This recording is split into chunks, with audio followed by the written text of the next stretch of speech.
Bem, já que estamos em agradecimentos, eu também começar por agradecer as palavras da Sofia e agradecer à direção do departamento e, em particular, ao nosso colega Manuel Martins, ao diretor do departamento, porque foi ele que me fez o convite. E na verdade, quando me foi feito este convite, já com esta temática do dia, não é? Do Dia Internacional da Matemática, na verdade o convite já vinha com um tema.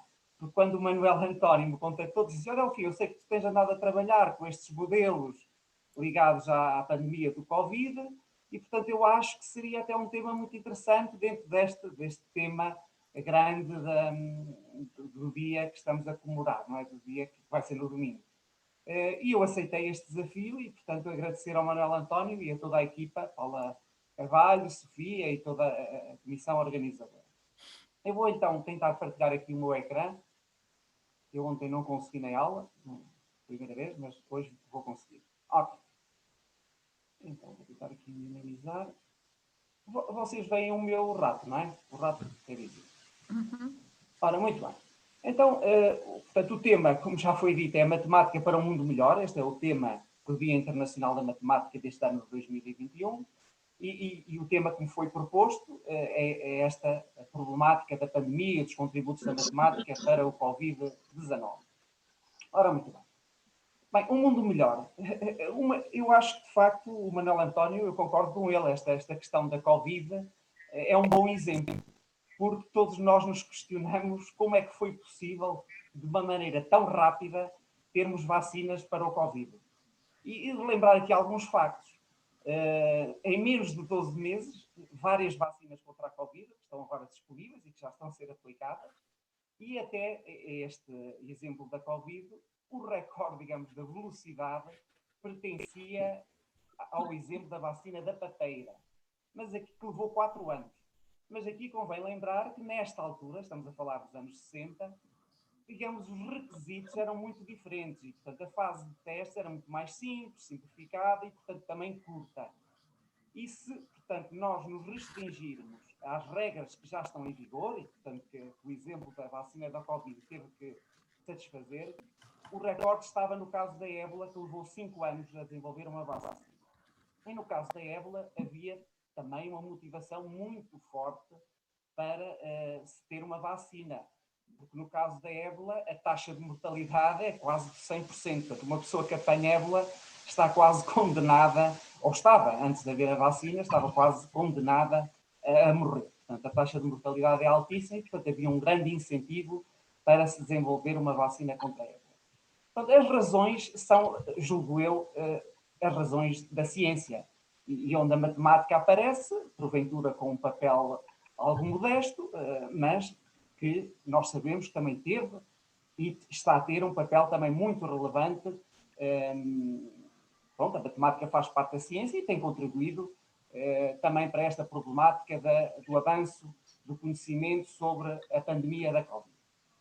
E eu comecei então, por curiosidade, eu sou por natureza uma pessoa curiosa, e fui procurar, tendo uma visão um bocadinho restrita do que é a matemática, e por isso fui a esta base de dados da Mathskinet, porque se eu for a uma base de dados mais generalista, da Scopus ou outra, da Web of Science, portanto, sabemos que os números serão completamente diferentes. Mas se tivermos uma visão mais restrita e, porventura, mais purista do que é a matemática, mesmo assim nós vamos encontrar centenas de trabalhos sobre Covid. E eu aqui fiz uma pesquisa então, na Mathskinet, coloquei, portanto, só trabalhos científicos que tenham a palavra Covid-19 no título. Obviamente, eu sei que estou a excluir outras publicações, eu conheço algumas, que não têm Covid no título, mas que abordam questões e também relacionadas com a Covid. Mas com esta visão muito restritiva, chegámos à conclusão, e eu fiz a pesquisa hoje, que temos na Mathskinet 473 trabalhos, artigos científicos publicados em matemática sobre esta problemática do Covid. Portanto, isto é um número impressionante, pelo menos a mim, num espaço de um ano, termos mais de um artigo, não é publicado, porque é indexado, portanto, depois da publicação ainda demora, como sabemos, algum tempo até ser indexado na base de dados da Mathskinet. E, portanto, podemos ver que a matemática tem dado, com certeza, um contributo importante também para a Covid. Eu a seguir também fiquei curioso e fui aqui complementar esta pesquisa, acrescentando aqui que quis saber, então, os contributos da matemática made in Portugal. Será que houve aqui alguns contributos em Portugal? E, portanto, pus aqui na pesquisa títulos com Covid-19 e instituição Portugal. E aparecem dos 400 que eu já mencionei, aparecem 4 trabalhos. Portanto, Portugal tem, digamos, aqui 1% de contributo da matemática. E é curioso ver que aparecem aqui 4 trabalhos indexados, um deles mais na área de estatística e de Lisboa, portanto, do famoso Instituto do Dr. Ricardo Jorge, que temos ouvido nas notícias a miúde, e depois 3 trabalhos do SIGMA. E aqui também convém dizer que a Mathskinet apresenta os resultados num sentido anticronológico. Portanto, este foi o último trabalho do nosso aluno de doutoramento, do Zina, e o primeiro trabalho, portanto foi o primeiro, foi do nosso aluno de doutoramento, Faisal. E, portanto, o SIGMA tem tido, sem dúvida, e o Departamento de Matemática e a Universidade de Aveiro, um papel, também um contributo nesta área. Aparecem, portanto, aqui estes 3 trabalhos. E eu vou começar com este trabalho do Faisal, que curiosamente já tem 4 citações aqui na base de dados, o Mathskinet é o único que tem citações, mas que, se vocês tiverem a curiosidade, como eu tive, de carregar aqui no artigo e ver o site onde ele está publicado numa revista da Elsevier, e eu hoje fiquei com a boa notícia que o artigo já é citado na Mathskinet só 4 vezes, mas aqui apanhamos aqui 137 citações. Bem, eu fiquei surpreendido, não é o artigo que eu tenho mais citado, mas com certeza que é o que é mais citado neste curto espaço de tempo desde que foi publicado. Portanto, ele foi publicado em junho de 2020 e já tem, em menos de um ano, 137 publicações. Portanto, isto deixou-me contente. Eu ia começar, portanto, a falar um bocadinho deste trabalho feito pelo Faisal, faz parte da tese de doutoramento dele. Eu sou orientador, o orientador é o colega Ivan, da Universidade de Vigo. E eu julgo que, digamos, este facto de ser um trabalho bastante citado teve a ver com o facto de ter sido um dos primeiros trabalhos. Ele aparece, vamos à base, aparece no artigo 8 daqueles 473, foi dos primeiros artigos, de facto, e eu posso vos dizer, contar um bocadinho a história, que nós começámos a trabalhar, ainda não se falava de Covid em Portugal.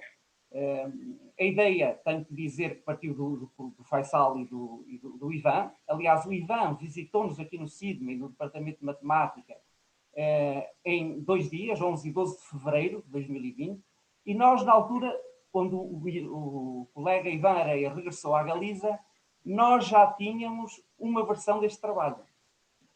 Claro que depois eu sou muito lento, porque eu demorei mais de um mês até submeter o trabalho, mas nós já tínhamos, portanto, não se falava de Covid em Portugal, mas já existia Covid na China. Portanto, este primeiro trabalho foi da realidade de Wuhan. E a ideia do trabalho foi, portanto, está aqui um modelo, é um modelo bastante simples. Portanto, nós dividimos a população em suscetíveis, depois há aqui os expostos ao Covid, temos aqui os assintomáticos, os infectados, e agora, a grande novidade deste modelo que nós aqui introduzimos foi esta classe que nós chamamos dos super spreaders. Ora bem, isto foi uma ideia original na altura e eu, curiosamente, vi recentemente trabalhos que continuam com esta ideia dos super spreaders. Portanto, colegas até da física, no Brasil, trabalhos, mas a ideia surgiu neste trabalho e temos aqui esta classe dos super spreaders. Depois temos aqui os hospitalizados, esta classe é da fatalidade, portanto, os mortos, e aqui temos os recuperados. Portanto, esta maneira diagramática, digamos, é uma maneira simples de nós percebermos o modelo. Claro que associado a este bonequinho temos o modelo matemático que aparece aqui, que é um sistema de equações diferenciais.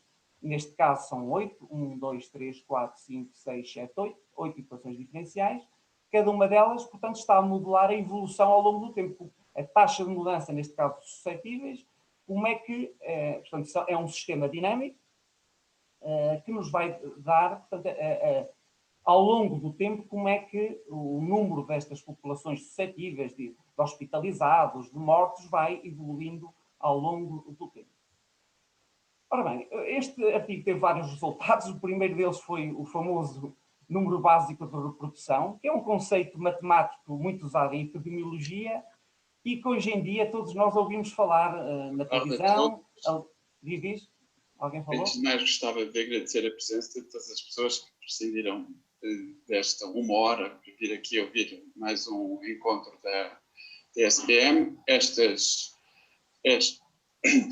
encontros decorrem no âmbito do Dia Internacional da Matemática, que é o próximo domingo. Tens estado a ver uma...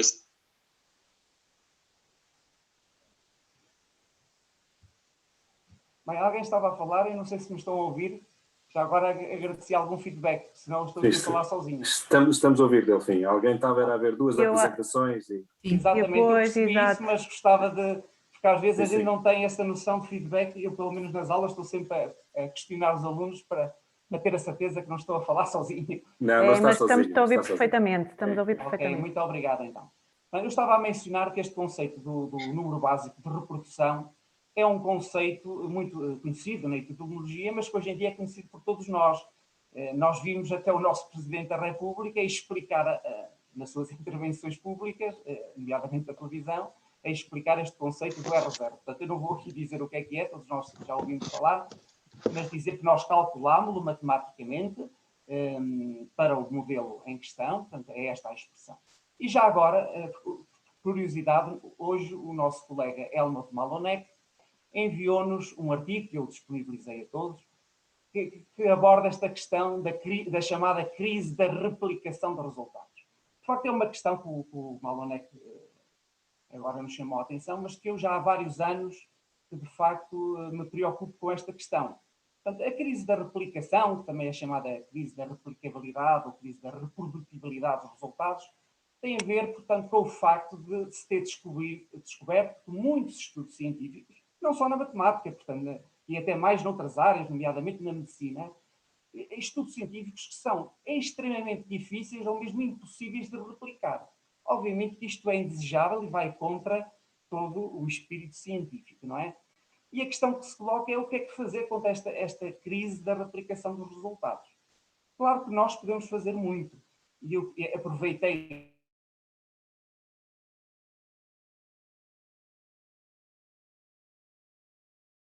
esta questão em apêndice, o código em open source, usamos o SageMath, que é uma ferramenta open source, e, portanto, esta matemática é replicável. Todas as pessoas que estiverem interessadas podem ver os cálculos que estão por trás, e, portanto, nós publicamos o nosso software. E, portanto, na minha opinião, uma questão muito importante e que nós, enquanto investigadores, enquanto docentes, enquanto cidadãos, podemos, obviamente, ter um papel importante. Primeiro, começar por cumprir a lei portuguesa. A primeira vez que ouvi falar desta lei das normas abertas foi o nosso colega Dirk Hoffman que me falou dela. E, de facto, o Dirk está-me sempre a chamar a atenção, que nós somos bombardeados com e-mails ou ficheiros Excel, ficheiros de PowerPoint, que, quer dizer, não são formatos abertos, são formatos fechados e que não estamos a cumprir a lei. Portanto, tudo isso faz parte. Portanto, usar normas abertas, dados abertos, software público, software aberto, para que as nossas investigações e os nossos resultados possam ser replicadas. Portanto, isto é uma mensagem, eu acho, importante e o CIDMA sei que está a fazer também o seu papel nessa linha e nós, enquanto docentes, também o podemos fazer. Muito bem. Voltando aqui ao trabalho do Faisal, portanto, este modelo teve vários resultados, portanto, já mencionei o R0, estudámos a estabilidade do sistema, a análise de sensibilidade. Eu não vou aqui, vou só dizer-vos que o modelo descreveu bastante bem a realidade de Wuhan, que era o que estávamos a estudar. Portanto, o caso que havia da pandemia na altura era o da China, era de Wuhan, e dizer-vos que este modelo, embora nós tenhamos feito um modelo para o número de infectados, ele também serviu para modelar bastante bem, em simultâneo, não só as infecções, mas também as mortes. Portanto, aqui é o número confirmado de mortes do modelo e os números reais, não é? E aqui também a verde os números reais e a curva a contínuo do nosso modelo. Depois, houve um sumo trabalho, o Faisal não parou, conjuntamente com os colegas da Galiza e com a Cristiana, fizemos um modelo também na verdade o modelo é o mesmo. Aqui a curiosidade que tivemos foi saber se este modelo que nós tínhamos feito para a China, que na altura só era o que havia, a pandemia não estava em Portugal, não estava em Espanha, não estava na Galiza, em particular, e nós tivemos a curiosidade de saber se o modelo também serviria para descrever outras realidades. Claro que nesta altura, já foi numa altura posterior, vocês veem aqui, o artigo foi submetido em 4 de junho, depois foi revisto em agosto, portanto ele só foi aceito já este ano, em janeiro de 2021, mas na altura, em junho, nós já sabíamos mais. E nós aqui tivemos uma ideia um bocadinho diferente. Resolvemos, por um lado, não usar dados diários. Isto porque surgiu em Portugal, esse problema surgiu em Espanha e em muitos países, correções aos dados. Quer dizer, havia problemas de contabilidade. E, portanto, nós achámos que era uma boa ideia, em vez de trabalhar com os dados diários, fazer uma média dos 5 dias. Na altura ainda se discutiu porque não fazer médias semanais, mas depois a questão do fim de semana também traz alguns problemas, porque há menos testes. Este número 5 dias foi depois de algumas discussões, até também com médicos, foi um número que chegámos e, portanto, foram feitas estas médias. A partir do momento em que nós introduzimos estas médias, há aqui um pequeno efeito de memória e então pareceu-nos natural introduzir um modelo. O modelo é o mesmo, que eu já tinha mostrado, só que agora nós resolvemos usar, com esta motivação da memória, usar aqui as derivadas fracionárias. Ora bem, neste caso usamos no sentido de Caputo. Bem, as derivadas fracionárias são operadores integrais e, portanto, são operadores não locais e há aqui um efeito de memória que nós quisemos modular. Mas, basicamente, o modelo é o mesmo e, portanto, se nós colocarmos aqui a derivada da ordem 1, este é exatamente aquele modelo que eu vos tinha mostrado no primeiro trabalho do Faisal. Os resultados aqui com as derivadas fracionárias foram bastante interessantes e, portanto, aqui usamos os dados da Espanha e de Portugal. Aqui podem ver, e que são realidades muito diferentes. Por exemplo, aqui do lado direito vocês veem os casos de Espanha. Portanto, são números completamente diferentes. Aqui estamos a falar de 9.000, ali estamos a falar de 450, porque aqui estamos a restringir à Galiza. Mas o modelo é o mesmo e consegue descrever realidades muito diferentes. E o caso de Portugal também é diferente, obviamente.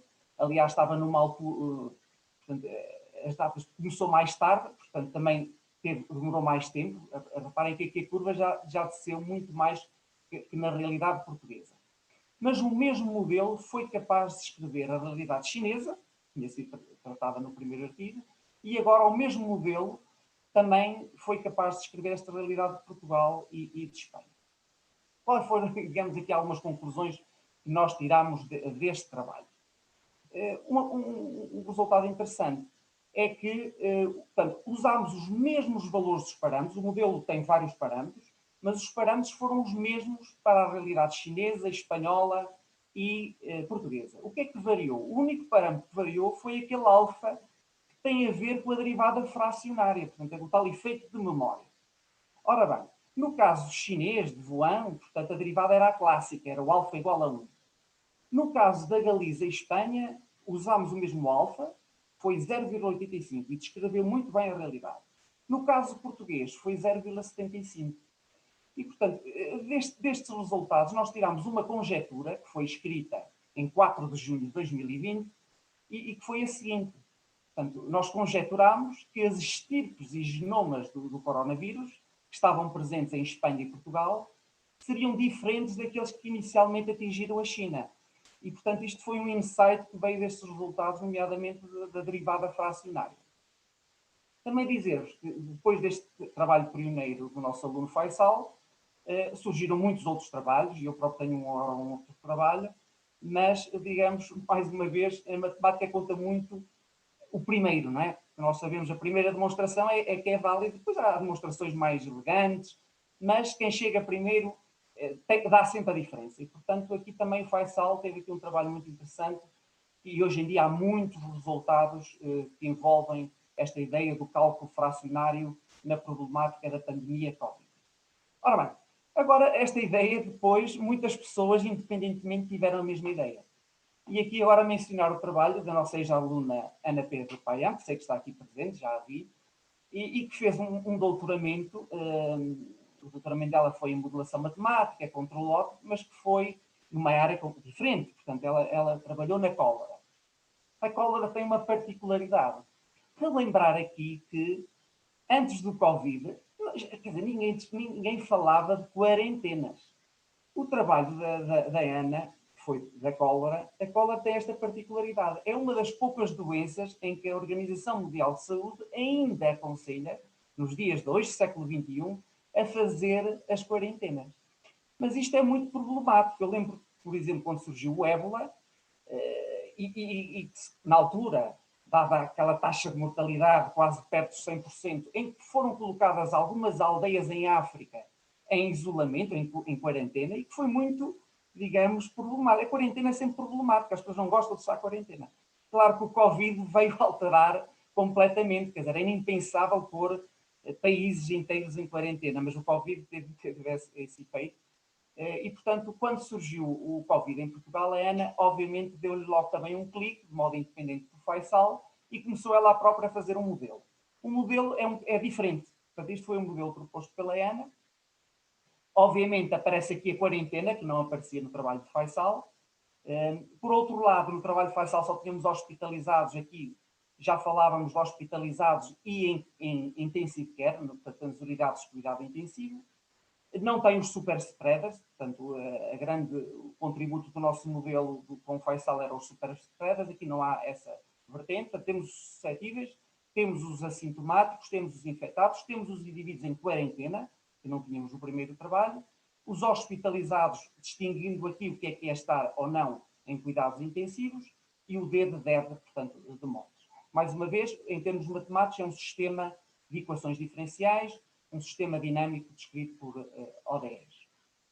Ora bem, mais uma vez, fomos capazes... Aqui o nosso objetivo era a realidade portuguesa. Portanto, usámos dados da Pordata, da Direção-Geral de Saúde, da Organização Mundial de Saúde, para fazer, portanto, a estimação dos parâmetros. Calculámos, portanto, os contributos, demonstramos que as soluções do sistema são positivas e limitadas, calculámos os pontos de equilíbrio, fizemos a análise de estabilidade, calculámos o número básico de reprodução e depois fizemos simulações numéricas. E, portanto, temos aqui alguns resultados do número de indivíduos infectados e também do número de indivíduos hospitalizados. A vermelho, os dados reais e na curva, os dados pelo nosso modelo. Quais foram as conclusões? Estas conclusões foram escritas em 5 de junho de 2020. E eu vou ler, apenas traduzido em inglês para português. Os resultados mostram que no final dos 3 primeiros estados de emergência declarados em Portugal, o país começou a 4 de maio de 2020 uma possível situação de ponto de viragem, onde o número de novos indivíduos infectados pode continuar a diminuir, que era o que estava a acontecer na altura, mas nós já prevíamos. Ou, pelo contrário, se o número de contactos entre infectados e suscetíveis aumentar, a situação epidemiológica pode convergir para o equilíbrio endémico, que nós tínhamos calculado. Portanto, há um equilíbrio endémico que tinha sido estudado teoricamente. E, portanto, a conclusão é que havia a possibilidade de uma segunda onda de Covid. Isso não estava descartado. E nós escrevemos isto em junho, quando já estava tudo a desconfinar e, portanto, nunca nos passava pela cabeça que de uma segunda onda. Do ponto de vista mais teórico, matemático, houve aqui alguns desafios que nós não conseguimos e que ainda estão em aberto, nomeadamente o estudo da estabilidade global. Os resultados que temos no artigo foi apenas da estabilidade local. E mesmo assim, para o caso do equilíbrio endémico, mesmo a estabilidade local não é fácil de fazer e, portanto, ainda há aqui algumas questões matemáticas em aberto. Depois, um terceiro aluno, bem, a Ana já não era aluna, já foi do pós-doc dela, já foi depois dela defender a sua tese, mas independentemente temos aqui um outro aluno de doutoramento, que trabalha connosco, o Zina, que é de Marrocos e, portanto, na altura estava confinado em Marrocos e também por iniciativa própria, começou ele a pensar nesta questão do Covid. Ele, obviamente, estava interessado na situação de Marrocos e contactou colegas. Há um grupo forte na Universidade de Casablanca, com muita experiência na modulação matemática, e, portanto, houve aqui um primeiro trabalho que fizemos, que estes colegas são todos matemáticos, com exceção deste colega que trabalha, portanto, ele não é matemático, ele trabalha na WHO, portanto, na Organização Mundial de Saúde, sediada, portanto, há uma sede mais ligada ao norte da África, e em particular em Marrocos,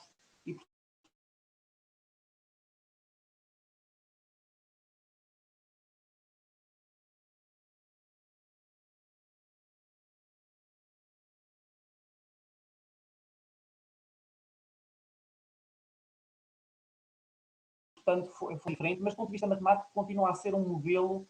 Qual foi aqui a diferença? O Zino propôs usar um sistema com delays. E há uma justificação forte para introduzir estes atrasos. E depois já vou falar um bocadinho sobre isso. Então, o trabalho foi submetido depois em abril, foi revisto em setembro, e, portanto, isto demorou mais ou menos 5, 6 meses, até outubro. Depois, houve aqui um segundo trabalho em que o Zine resolveu introduzir a parte estocástica, portanto, trabalhámos com modelos com delay, mas também modelos estocásticos, e eu vou falar também um bocadinho sobre isto. E, por fim, um trabalho já numa era posterior. Portanto, este trabalho com o estocástico, com a parte do delay, deu um modelo muito interessante e nós quisemos, mas isto estava a parte inicial. Depois, já mais tarde, portanto, numa outra fase, quisemos estudar a questão do desconfinamento. E, portanto, acabámos por usar o mesmo modelo, mas agora já numa situação muito diferente. Já não estávamos naquela fase inicial, mas na fase de desconfinamento. Isso foi este terceiro trabalho que está publicado nesta revista Mathematical Modeling and Natural Phenomena. Ora, muito bem. Portanto, o primeiro modelo era diferente. Portanto, aqui eles decidiram, portanto, nomeadamente o Orsine, que não falar em suscetíveis. Portanto, há aqui esta classe que nós chamamos classe V, que são os vulneráveis. Porque em Marrocos, portanto, há muita população jovem e, portanto, tem alguma dificuldade em cumprir regras de estar confinado, mas há também uma população mais envelhecida, digamos, de uma certa faixa etária, que cumpre religiosamente e, portanto, não sai. E, portanto, eles acharam que a população total suscetível, portanto, eles preferiram falar aqui numa subclasse que eram estes vulneráveis. Por outro lado, os infectados, neste modelo, foram distinguidos. Portanto, havia aqui os infectados com sintomas, os infectados assintomáticos, e depois havia esta classe aqui, em que se fazia uma distinção, este B, G e C. Portanto, este B quer dizer que é benigno, este G quer dizer é grave, en français, portanto, aqui era grave, portanto, as letras funcionam também para português, e os casos críticos.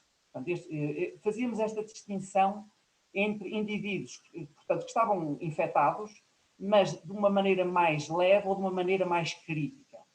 E depois havia aqui a classe dos mortos também.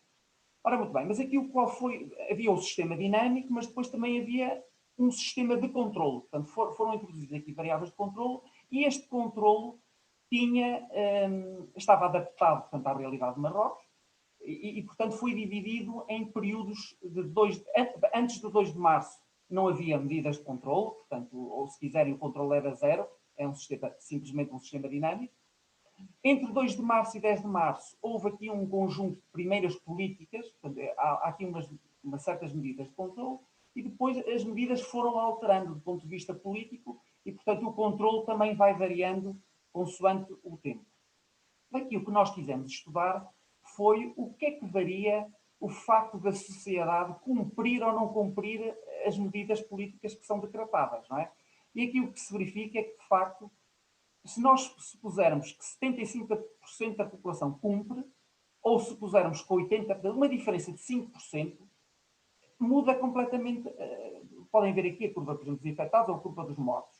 Portanto, a vermelho é 75% cumpre, e agora aqui assumindo uma diferença de 5%, 80%. Nós vemos que se mais 5% da população cumprir, se aumentarmos a efetividade das medidas, o número de mortes baixa completamente. E nós também sentimos isso em Portugal, portanto, quando, digamos, não confinamos e quando confinamos, rapidamente a realidade muda. Portanto, as mesmas medidas políticas têm efeitos muito diferentes, dependendo do comportamento das populações. Depois, no subtrabalho, portanto, um modelo estocástico. Agora temos aqui, portanto, equações diferenciais estocásticas. Estes Bs são movimentos brownianos. E outra particularidade deste modelo são os tais delays que eu já vos mencionei.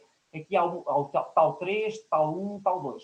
Portanto, estes atrasos, estes delays, como nós chamamos no jargão técnico, têm, obviamente, uma motivação forte. Nós sabemos que estes atrasos ocorrem. Aqui, na verdade, a mensagem deste trabalho foi a seguinte, porque nós comparamos, aqui podem ver várias comparações, neste gráfico.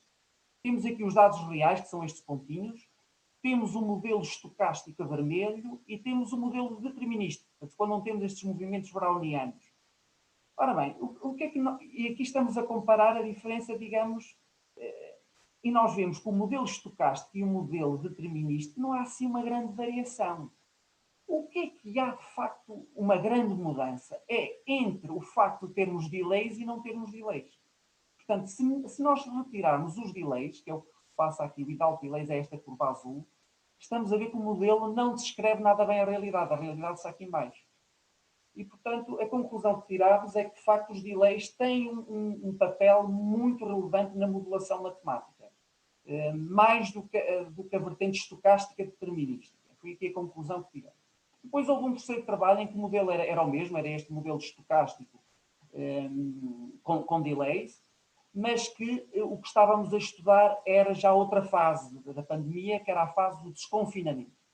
Portanto, eu não vou aqui mencionar, porque eu quero agora introduzir aqui um outro assunto, que foi, portanto, estava-se tudo a passar, estamos na mesma em março, voltando a março, quando houve esta call, portanto, já aqui mencionei o trabalho do Faisal, o trabalho da Ana Pedro, o trabalho do Zine, mas não posso aqui mencionar, obviamente, o trabalho da Cristiana.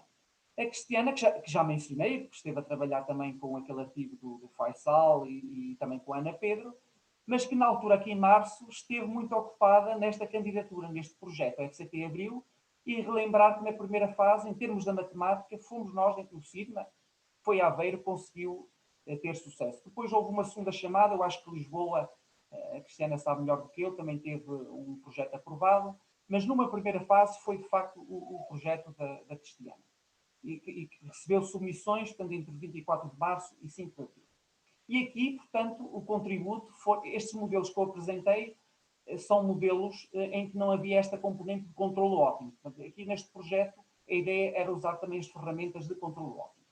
Portanto, a líder do projeto foi a Cristiana, que teve aqui, digamos, conseguiu juntar aqui uma equipa. A Ana Pedro já mencionei, o Faisal já mencionou. A Carla foi contratada, portanto, para trabalhar neste projeto com verbas do projeto, portanto, sob a liderança da Cristiana. E o projeto envolvia não só colegas matemáticos, mas também o colega Rui Fonseca, da Unidade de Saúde Pública, do Agrupamento de Centros de Saúde, do Pinhal Litoral, colegas da Escola Superior do Politécnico de Leiria, e menciono aqui o Rui.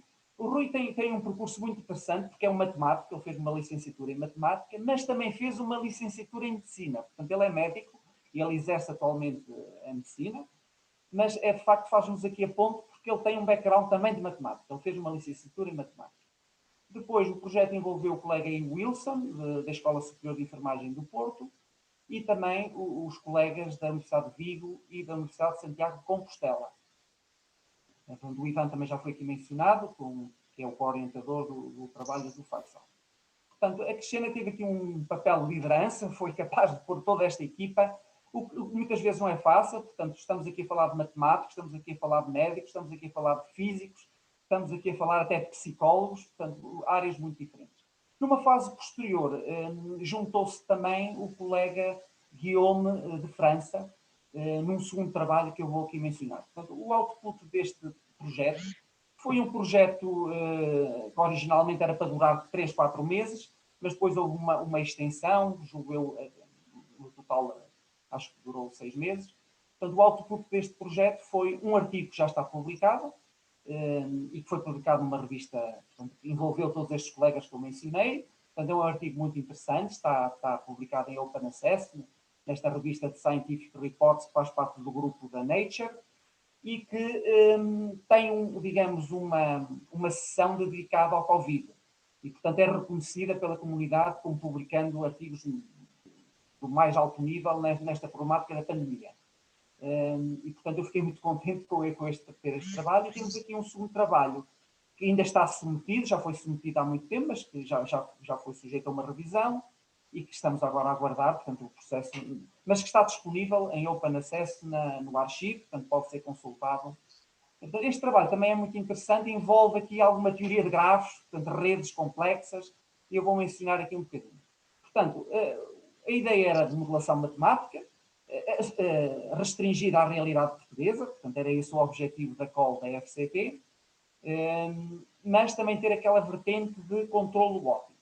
Portanto, o modelo surgiu, foi liderado, como disse, pela Cristiana e foi desenvolvido numa fase inicial pela Cristiana e pela Carla, como eu disse, que foi a pessoa que foi contratada para trabalhar no projeto em específico, e é um modelo diferente dos outros, portanto, cada cabeça, portanto, aqui houve também as suas particularidades. Na verdade, é um modelo mais simples, reparem.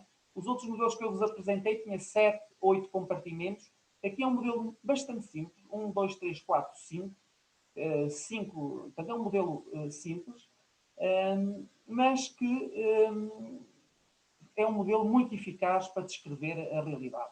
E mesmo assim, portanto, é suficientemente complexo, tem aqui uma quantidade de parâmetros que têm que ser estimados, têm que ser justificados para a realidade que estamos a tentar modelar, que é neste caso a realidade portuguesa. A esse respeito, eu aqui se calhar vou fugir um bocadinho, portanto, isto aqui é a parte dos teoremas, que justificam a validade, que o modelo está bem colocado, os pontos de equilíbrio, as demonstrações da estabilidade local e global. Portanto, a Cristiana foi capaz de achar as funções de Lyapunov e, portanto, fomos capazes de aqui fazer as demonstrações de estabilidade global, que depois numericamente é sempre bonito ver. Temos aqui estas simulações, portanto, independentemente do ponto em que partimos, temos aqui a convergência e, portanto, está aqui ilustrada a estabilidade global do sistema para o equilíbrio endémico. Mas o que eu vos queria falar aqui, e depois aqui são as funções de controlo, que são pessoais, porquê? Porque têm a ver com aqueles períodos de tempo, porque as políticas foram mudando, os estados de emergência, as políticas não foram sempre as mesmas, e, portanto, isto vai envolver funções de controlo ajustadas aos períodos diferentes que estamos aqui a modelar.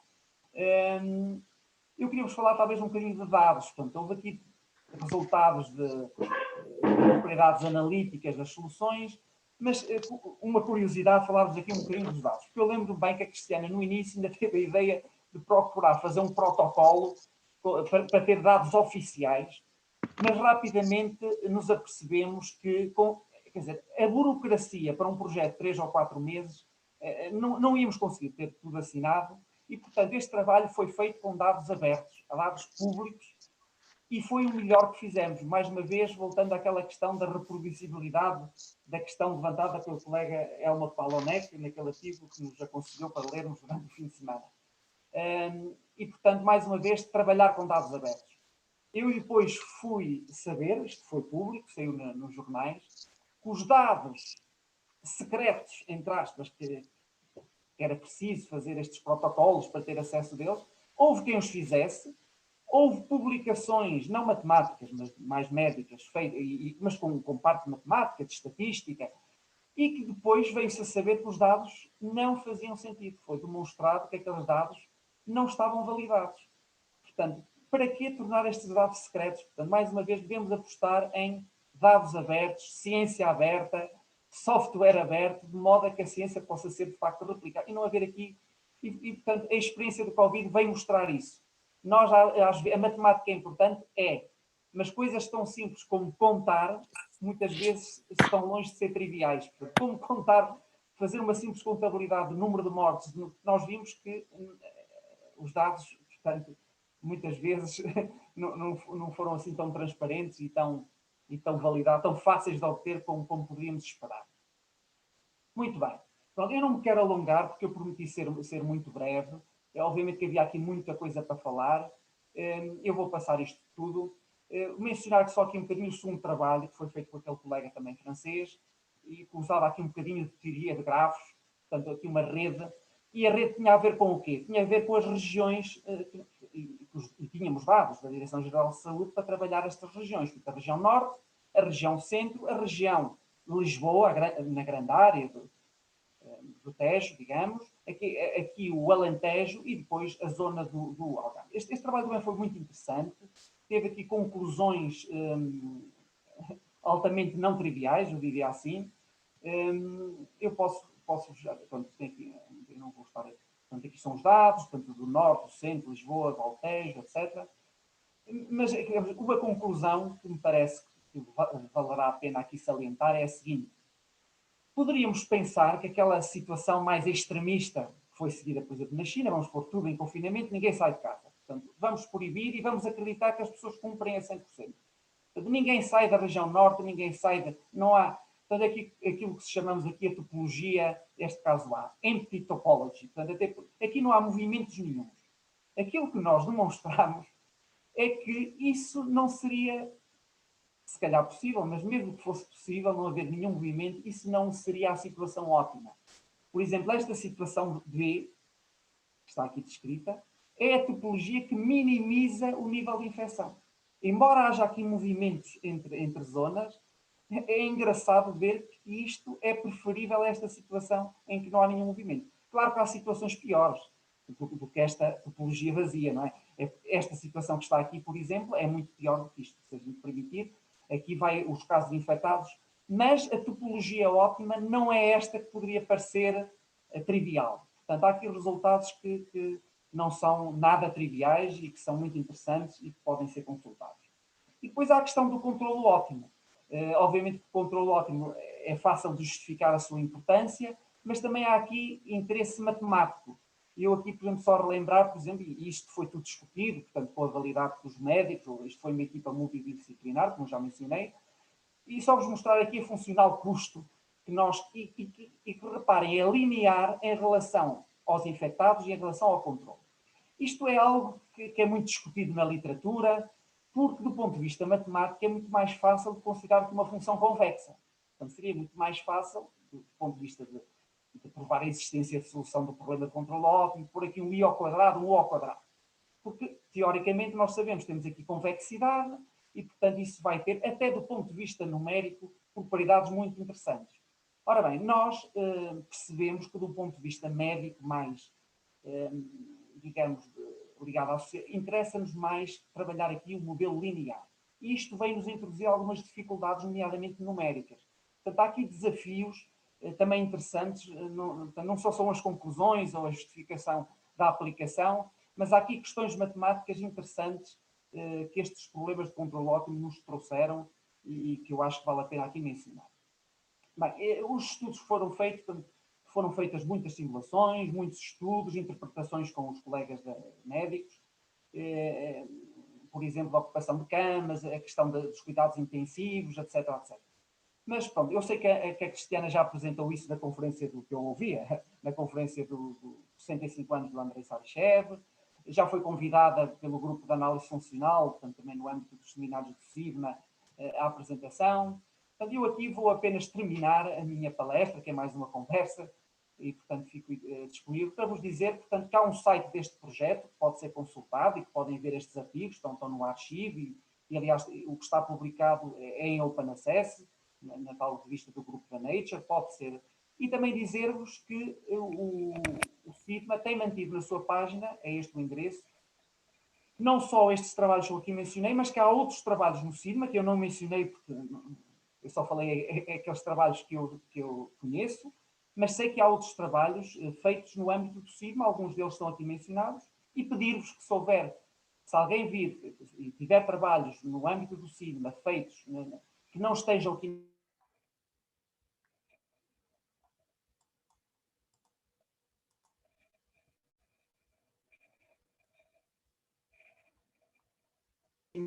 ensinados neste link, que nos ligam para o colega Nuno Bastos atualizar. E, portanto, quem tiver curiosidade pode ver aqui estes trabalhos que eu mencionei e outros projetos que não foram aqui mencionados. E, portanto, mais uma vez, agradecer-vos o convite e estar agora disponível se quiserem fazer alguma questão e se eu souber responder, terei todo o gosto. Muito obrigado.